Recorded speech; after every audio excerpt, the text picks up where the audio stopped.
So, why did I choose this topic, extinct suburbs of Marion? Well, basically, finding the answers to customers' queries and providing historical information for projects involves a lot of research. We look through old newspapers, books, directories, maps and photographs, as well as many resources online. So while using old Adelaide street directories, I was intrigued to see unfamiliar names appearing on the maps.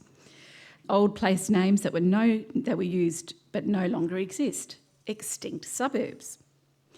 I wanted to find out what the stories behind these names were, what decisions were made to form them, and what decisions led to their demise.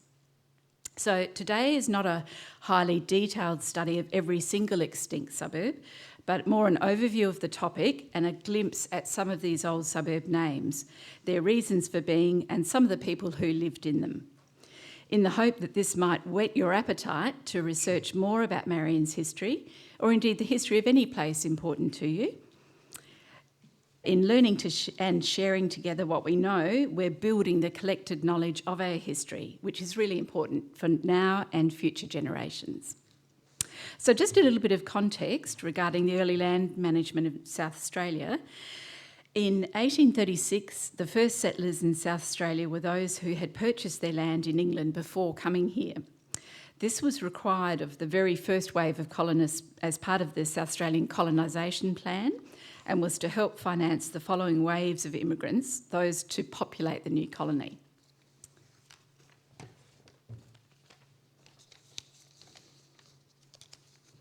Now, I hope this isn't too much death by PowerPoint, but I've really tried to put a lot of interesting pictures and things in, so I hope you enjoy them. So South Australia's land was divided into counties and hundreds. A hundred is approximately 100 square miles or 64,000 acres, and each was named. Each hundred is then divided into sections, which were also numbered, and which usually measured 80 acres in size, although this did vary at times depending on the topography. Division of the land like this was necessary to first organise and help set up the new colony, to provide land for settlers and communities, plan and build roads, and organise the administration into local government districts and local councils. So this image shows the 100 of Noarlunga, in which the Marion area sits, and you can see the numbered sections there. It's probably, you can't really see the numbers, but you can see it's crisscrossed with lines, and those little figures are numbers in between. They're the sections it's divided into. Now, this is a fabulous map we have at the Heritage Centre, which shows the Marion district, and as part of the District Council of Brighton as it was in those days. It's from about the 1880s, and it has all the section numbers on it, and it includes some of the earliest settlers or owners of those sections. So it's an incredibly important and useful map, which we use all the time. So did you know, and I love this fact about Marion, that it's one of the first 3 areas surveyed by Colonel Light's team? Adelaide in the centre, Gawler in the north, and Marion on the Sturt River in the south were surveyed in 1838, opening the land up for sale, settlement and cultivation as quickly as possible for the arriving immigrants. The village of Marion itself was a private township owned by Henry Nixon and Boyle Travers Finners, members of Colonel Light's Light Finners and Co surveying company. They immediately divided the land into allotments and began offering it for sale. So that means Marion is a really, really old area. It's one of the earliest areas in South Australia, colonially settled. In this map of the Marion district, based on an 1860s plan and overlaid with 1880s info, we can actually see some of the new names of new suburbs being developed in the 1880s. Probably a bit hard to read. You might be able to. So we've got things like Bessington and Vermont and Alexandria on the right-hand side. Glandal's part of it.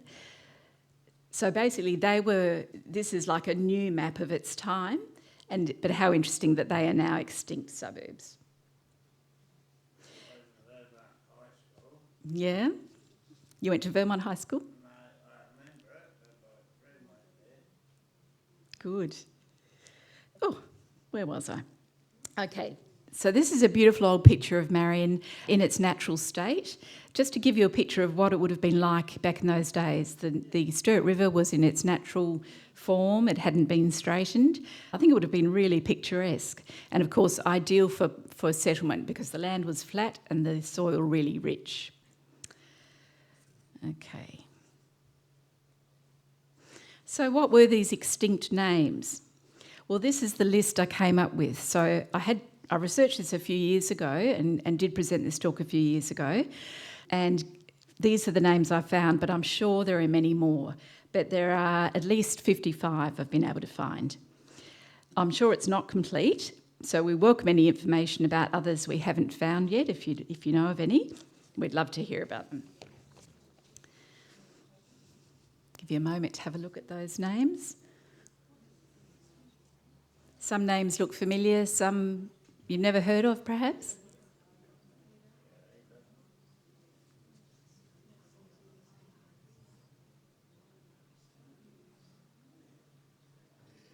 Look at all the words extension after some of them. There's quite a few of those.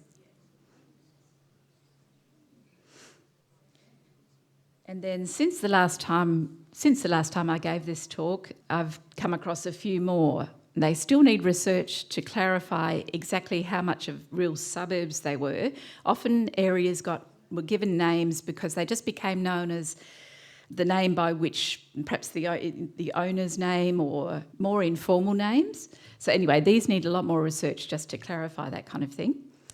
But you'll see, yes, some more unusual names there. Some of them might not have been in City of Marion now, but the boundaries were different then. So at that time they were in the City of Marion or the Marion Council area. So basically well over 60 altogether that we found. So I'll just I'll give you a few examples of some of them. This is one of the earliest ones, Bexley, or Bexley on the Sturt. It's an example of an early one-section suburb, only one section, so 80 acres, that existed from about 1846 and disappears from newspapers by about 1876. So research by one of our volunteers, Heather, shows that Bexley was bounded on the west by Marion Road, on the north by the northern boundary of Hamilton Secondary College, on the east perhaps by the eastern boundary of Clovelly Park Primary School, and in the south along the fence line of the properties facing Waterman and Bayard Terraces.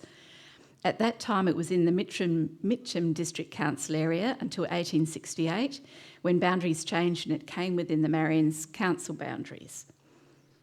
So I always think it's interesting to know when you're driving through an area and you can look back and think, oh my goodness, this used to be Bexley or some other place.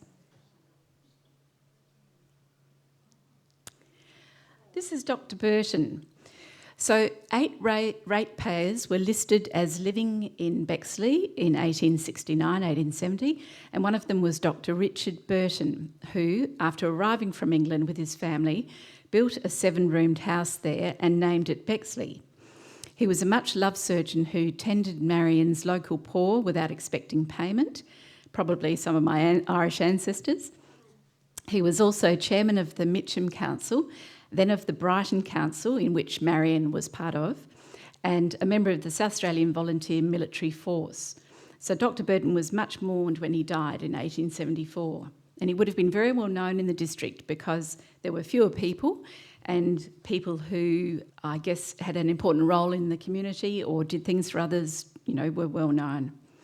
It's not known why the name Bexley disappeared, but it was perhaps forgotten over the generations as many others bought the land and made it their own. There's a Burton Avenue in Park Holme. Perhaps this is a small memorial to the good Dr. Burton. Have to excuse me if I have a little sniffle. Here's another picture I love of a Marion cottage and vineyard, 19th century or early 20th century. But to me, it would have been a very typical view of early Marion, which was agricultural, planted with orchards and vineyards and farms and animals, etc. So I just think this is a lovely view of a little old cottage and some other buildings and a vineyard there. Very typical Marion. Another example of an early suburb is St Mary's West. So St Mary's West lay in what is now roughly bounded by Conmurra and Woodlands terraces to the south and north, South Road to the east and the railway line to the west. Blocks of land in St Mary's West were being offered for sale as early as 1856, but it didn't really flower as a suburb until the large old Bleak House property was offered for sale in 1858. And again around 1920 as Edwardstown industries grew. So St Mary's West was eventually subsumed into Edwardstown. Can you see any other old names there on the map? Lexington, yes. Alexandria, Alexandra Park, Harcourt, something there. So that was another thing. When big old properties were being sold up and subdivided, or sold up, they often became the origin of the name of a new suburb in those days. Okay, next we have Elmwood. I love the name Elmwood. It was another early name and was created in a section immediately adjacent to the Marion village, which is now Marion suburb. Section 118 had been granted to Edward John Eyre the explorer. The sheep and cattle he overlanded to Adelaide were rested on his land, as well as at the nearby government sheep station, which I think was up Darlington Way. Later, this section and part of section 119 were subdivided, and Emmanuel Solomon bought up all of that land, and laid it out as Elmwood in 1859. And so this is just a little picture of 1922. The coloured map is a 1922 street directory, which still shows the name Elmwood, even though it wasn't, I guess, it wasn't technically still in existence. Oh yes, we're coming to that one. Yes. Oh, what's happened here? Sorry. That's better. The Elmwood Brickyards, operated by William Best, sat right in the middle of Elmwood on what is now Norfolk Road and the site of the Sturt Basketball Stadium. You might enjoy reading the interpretive sign at the George Street Reserve, which tells the story of the brickyards that were all around early Marion. So this just shows the boundaries of the Elmwood suburb, as it was, right next to Marion Village. Another one of these intriguing little places whose unobtrusive presence belies its interesting past. Dunrobin, or as I made the mistake when I first arrived here, I used to call it Dunrobin, but it was settled by a Scottish gentleman, so I'm sure it would have been Dunrobin with a good Scottish accent. So like many suburbs, Dunrobin was named after the original homestead established by colonist David Sutherland in the 1840s. Mr. Sutherland's farm was extensive and picturesque. The man himself was a very active worker for the community. He held roles as Justice of the Peace, a councillor, Chairman of the District Council of Brighton, President of the District Chairmen's Association, and Chairman of the Central Road Board. In fact, his efforts to build roads and bridges further and further, he was really enthusiastic about it, earned him the title the Colossus of Roads. After his death in the 1870s, the property passed through several hands. The owner in 1901 enlarged the house, which became known as Ballara Park, and a suburb of the same name was formed in 1913 of land sold. Dunrobin was a popular site for ploughing matches and hunt club meets until it was sold and subdivided again in 1924, creating the suburbs of Dunrobin and Dunrobin Park. So you can see how suburbs multiply. It's very easy for them to multiply, especially in the days of as the land was being divided up and more people moving there. Don't think so, no. Yeah, yes. No, but Ballara, there's a lovely old house in Ballara, called Ballara, that still exists. So I need to do more research on that one. Again, this Dunrobin was eventually subsumed into Warradale and Brighton, and Dunrobin Road, along its old boundary, is a reminder of the existence of this lovely old place. So when you're driving down Dunrobin Road towards the beach, on the right would have been the property and this lovely old homestead.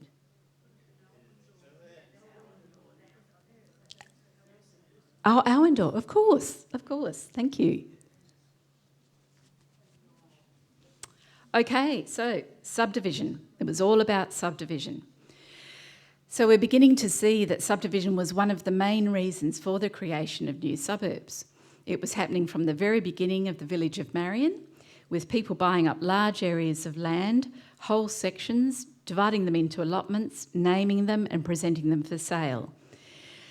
Interestingly, purchasers did not always immediately build, but sometimes sat on their property, keeping them vacant or for pasture, or perhaps just waiting for a profitable time to sell. The names chosen usually had some association with the landowner. For example, the place they came from, the ship they arrived in, family names, or things they valued and wished to honour. For example, royal personages or military names, places or battles, or local highly esteemed people, landmarks, usages, etc. I think names of places are a great way to learn more about an area's history. The subdivision and development of settlements in Marion seems to me to have had three particularly busy periods. Roughly speaking, they were the 1880s, between the wars 1914 to the late 1920s, and after World War II. I say that only from what I've found of when these suburbs are first appear to have been created. So once you list them, you can see a pattern, and it seemed to be this kind of pattern.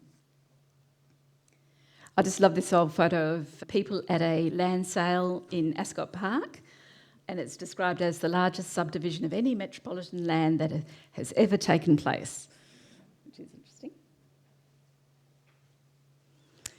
Okay, so here we have the old names of Forbes, Vermont, Bessington, Alexandra Park and Hammersmith. I guess you've heard of some or all of those at some stage if you're local. So basically, Vermont was created in 1879 by William Towers Waterhouse. A couple more street names you can hear in there. A merchant who lived in the area. It's now in South Plympton. Essington was formed by John Blythe, now part of Ascot Park. 1882 were Blytheville and Alexandra Park and Alexandria and Forbes. All four of those were created then. Alexandra Park was laid out by Henry Dore and others, possibly after Princess Alexandra, wife of the then Prince of Wales. And Henry Dore, a butcher of Dore's Corner. I don't know what I've written there. Anyway, the advertising described Alexandra Park as situated on the main South Road, which is admitted to be one of our prettiest thoroughfares. Resembling as it does that of an English highway being planted on either side with beautiful trees. If only that had lasted. I thought that was rather delightful, so I've kept that for posterity. Alexandria was a subdivision by real estate agents, and it has military flavoured street names. That's another way to, if you're looking at a suburb to try and learn something about the history, is look at how the streets are named. And often that will give you an idea of what they were thinking at the time or what was valued, or what they wanted to honour. Forbes was subdivided by real estate agents. It was located between Daly and Thomas Streets. The area was originally owned by the Christie brothers, who arrived on the ship Sir Charles Forbes in 1839, and it's still remembered in the names of Forbes Primary School, which sits on what was Forbes' southern border and was where the Christies lived. 1885, just a second. 1885 we have New Darlington, which was located between Macklin Street and Seacombe Road in what's now Sturt, so it was right next to Darlington. And the same year, New Darlington Extension was created. It was tiny. It was between 2.5 streets, just about 2 blocks. There were several of these extension-named suburbs in Marion. Was the extension to an existing name used if that suburb had a good reputation, perhaps? I think sometimes developers would try and capitalise on the good name of existing suburbs. Good advertising, I suppose. 1894, Hammersmith, possibly named for Hammersmith House, which was an early residence in Edwardstown, opposite the Maid of Auckland Hotel. Not there anymore.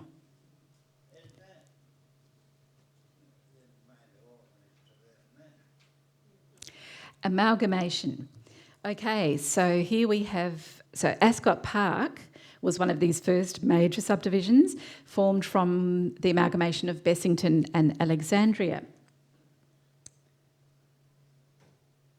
One of the key factors leading to settlement in the countryside of Marion was the advent of railways or railway lines coming through.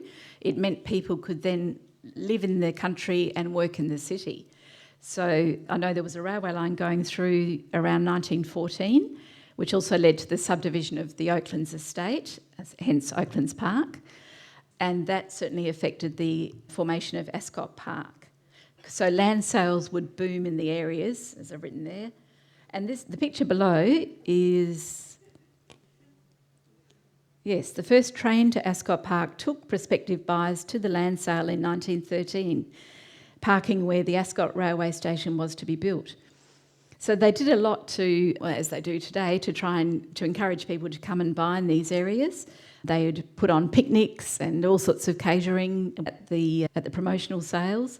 So I love the fact that they used the new railway to take prospective customers there. Okay, the top photo here is a panoramic view of Marion, which we've got at the Heritage Centre. It's actually really quite long, and we're still trying to work out exactly where it is in Marion. It's a beautiful thing, but I think what it shows really is the slow settlement or building up of Marion buildings, but still very much a rural area. What area is that? Well, it's somewhere in the Marion district, but we're still trying to work out exactly which roads are which. So come to the Heritage Centre and we'll find out. 1818. What have we got here? Oh, and you can just see these are just some shops of the area. So as settlements developed, of course, people needed their amenities. More and more little shops and things were built and provided. Okay, this is Edwardstown, just a little comparison of the street directories, 1922, 1936, 49 and today. It gives you some idea, but they're not always 100% accurate or up to date. But you can see in the first one there's much more vacant land than in the middle two.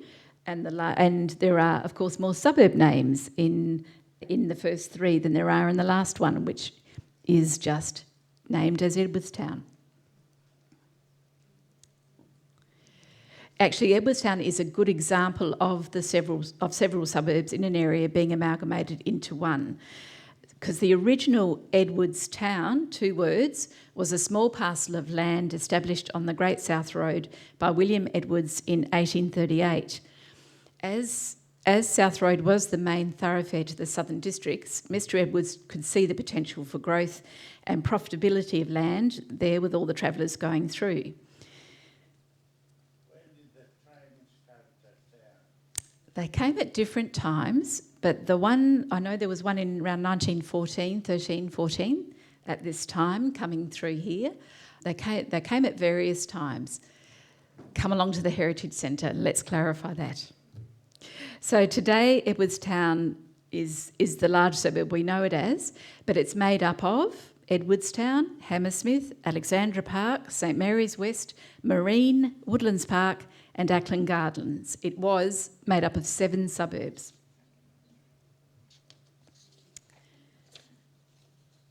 Here's a little bit about Marine and Woodlands Park, the meanings of their names. So Marine was created by a lady called Jane Thompson who bought up the land, and she gave it an Indigenous name, Marine, which is Indigenous Kaurna word, I think, for south. So I thought it's a very appropriate and lovely name. It was a tiny little suburb just on the corner or intersection of Dawes and South Road, the northwest corner of that intersection. And you can see an example from the 1936 street directory. There's Marine down the bottom, St Mary's West above it and Woodlands Park above that. Woodlands Park was named for Woodlands, Alfred Weaver's house, built early 1840s. It was later owned by William Maxwell the sculptor, who remodelled it, giving it a castle-like appearance, inspiring the old Castle Motel.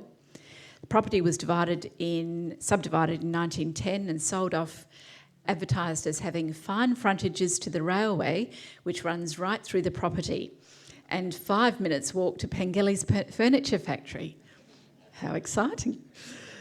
The other thing that was very popular in the first half and middle of the 20th century, or when areas were building up, were progress associations. Yeah, they did. Progress associations which were formed by concerned and interested residents wanting to improve their areas. And great idea. They were very active in making sure that their area, their suburb, their district had enough amenities, well-kept roads, whatever was needed for them to live there. So very interesting, great way to see the development of a suburb as well. Ackland Gardens. You might have heard of Ackland Street off South Road, Marion, or South Road, I forget. Ackland's Garden was named for the Ackland family who owned the land for a number of years. It was subdivided and made a suburb in 1928. The Acklands were known for their Ackland Chaff Mill on South Road. It was just below Marine on the southwestern corner of Sweetman's, now Dawes Road. Oh yes, sorry, I got that a bit wrong. So Marine was just above it and Ackland Gardens was right on the corner. And this is an advert. Throw your money away in rent and useless pleasure and beg it back later. But be wise and make yourself secure. Invest in Ackland Gardens. The home place beautiful. So I love the old advertising and the superlatives they used. Okay, did you know there'd been an airfield in Marion? In fact, there've been 2 or 3 over the years. Well, I'm about to tell you. When I first came to work at Marion, I'm not from Marion myself, but I was absolutely intrigued and, wow, blown away to hear that there had been people flying aeroplanes and landing them in the Marion district. So in the 1930s and 40s, this little suburb, Ackland Gardens, was an airfield.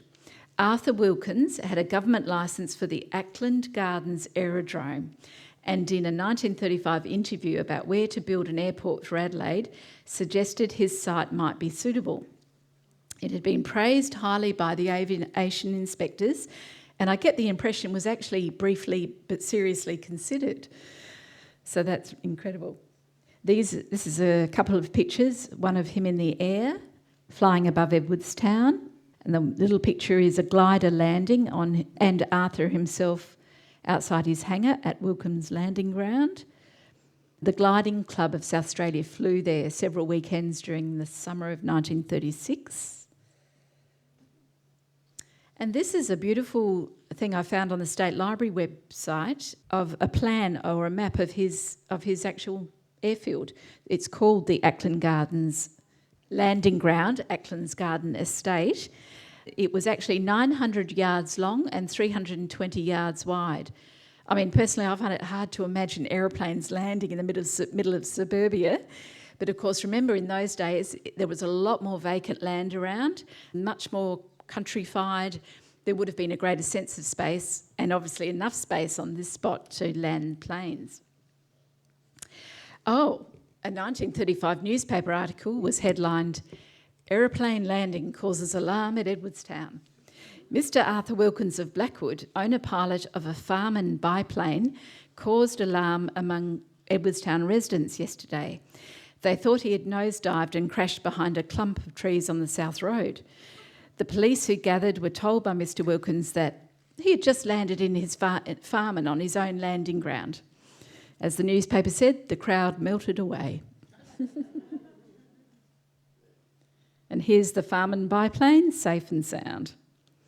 So there are a whole bunch of pictures relating to this gentleman and his aeroplanes.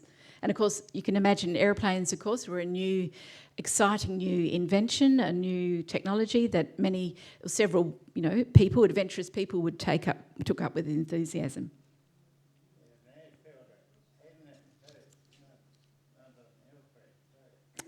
Oh, at Hillcrest. Ah. Okay, where are we? So, yes, eventually the whole area of all these places just discussed became known as Edwardstown. Probably also due to its important focal point, the Edwardstown railway station. So when people were saying, where are you going, where are you heading off to? Oh, I'm going to Edwardstown, or I'm going to... What they meant was they're going to the Edwardstown... They're travelling, say, from Adelaide to the Edwardstown railway station. But I guess if something gets used often enough, it becomes very familiar as the place it's known as.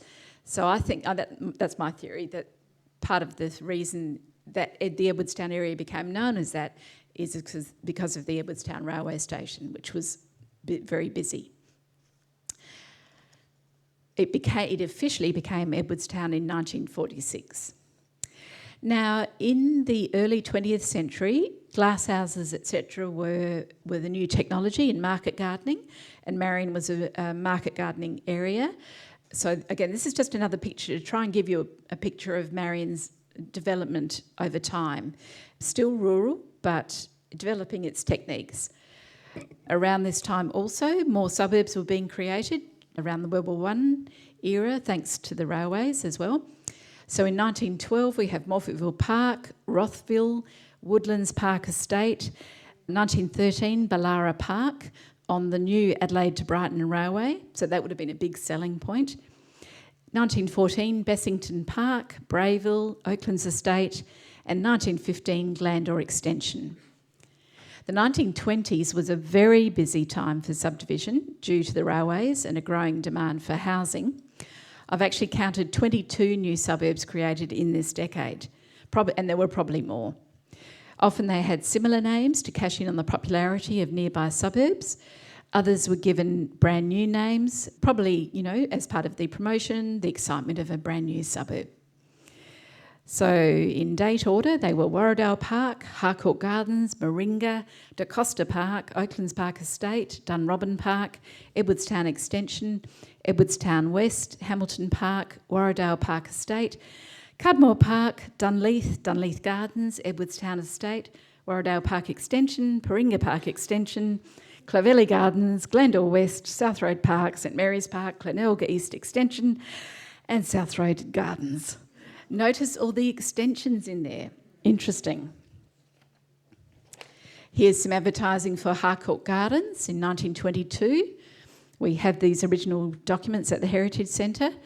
So land was being sold in this great new southern suburb at the same time the Edwardstown Soldiers Memorial Recreation Ground was having its opening carnival, because that land had been owned by one man and sold off, and part of it became the recreation ground and the other part became Harcourt Gardens, which was right next to the recreation ground. You can see you might be able to see on the brochure, the expanse of land. That was the view of Harcourt Gardens, now South Plympton, untouched by urbanisation. So you can see how rural it still was. Mm-hmm.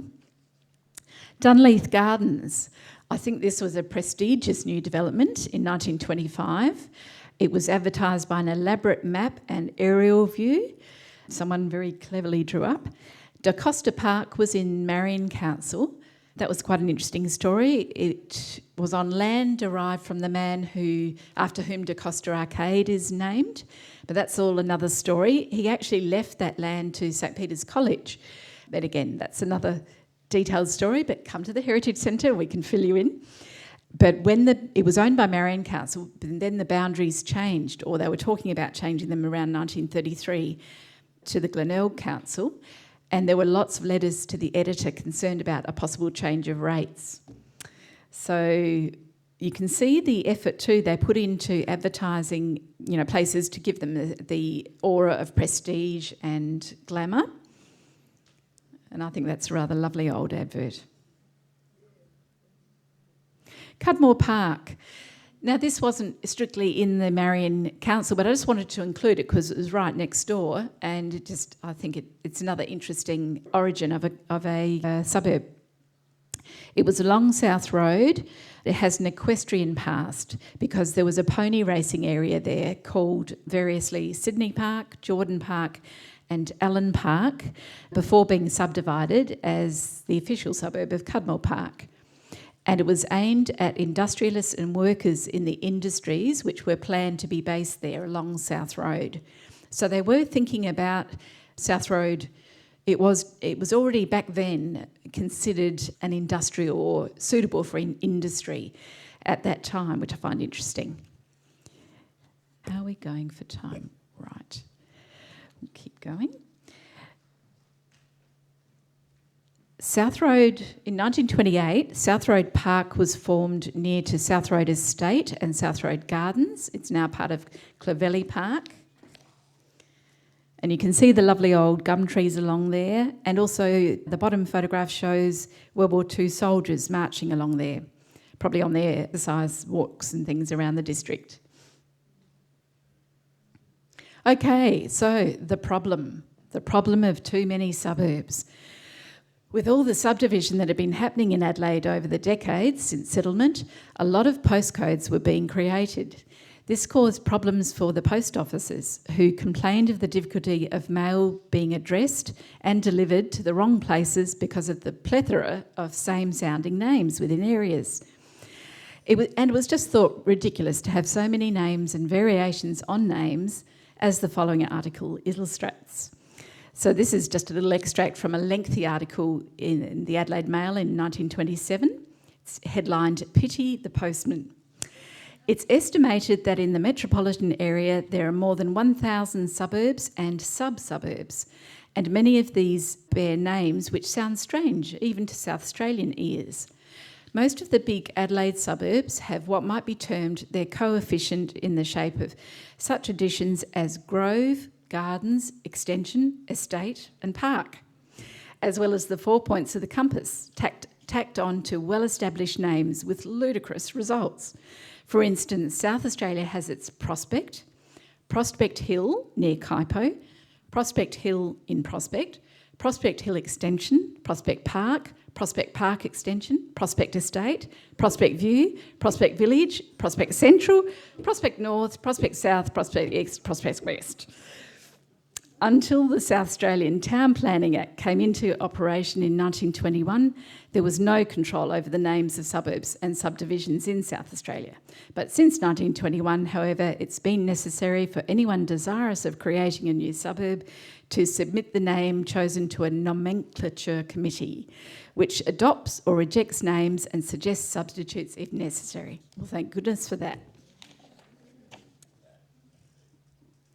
So what were the decisions made to provide a solution? Well, probably fairly straightforward one, really. In 1946, the Director of Lands informed the Marion Council and various other councils that the Nomenclature Committee had made the decision to eliminate the following subdivisions in the Marion municipality. So you can see that list up there on the right-hand side. There are over 60 names in there that were deleted, officially deleted, to prevent confusion in the delivery of goods and simplifying postal, telegraph and telephone services.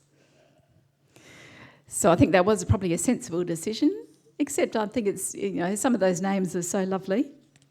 Nevertheless, it did solve their problem. You're right. You're absolutely right. A lot of them are still there or linger on in names of places or are still even known as that. Hang on.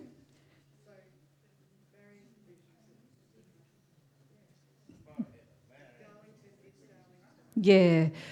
I think it was generally some of those extra ones with the extra names added on that were mostly eliminated. Yeah. Anyway, interesting. You find a lot of anomalies when you're researching, and just when you think you found the answer or the law or the decision made to do something, then you find something that completely defies or seems to make it contrary. So I don't know, history's an interesting thing, it seems to be one thing and then you'll find other things, and I don't know, it's just constantly evolving and we're constantly learning. But look, we're nearly there. You've been really patient. So I'll take you to the last couple of slides. So I just took a little Google map image of the Marion district and put all the old suburbs, the extinct suburbs, on there. So that's how it would look if we had them today, still had them today. So you can see there's quite a few there, some of them a bit scrunched together. You can see how busy it is. And then we'll go to a map of the Marion area today. A lot more simple, sensible, tidy. How many suburbs today? 26, I think, in the city of Marion. Yes. I think we're still one of Adelaide's largest, but fabulous council. Last sentence. I love the fact that these old suburbs existed because they tell us so much about the life and times of Marion's past.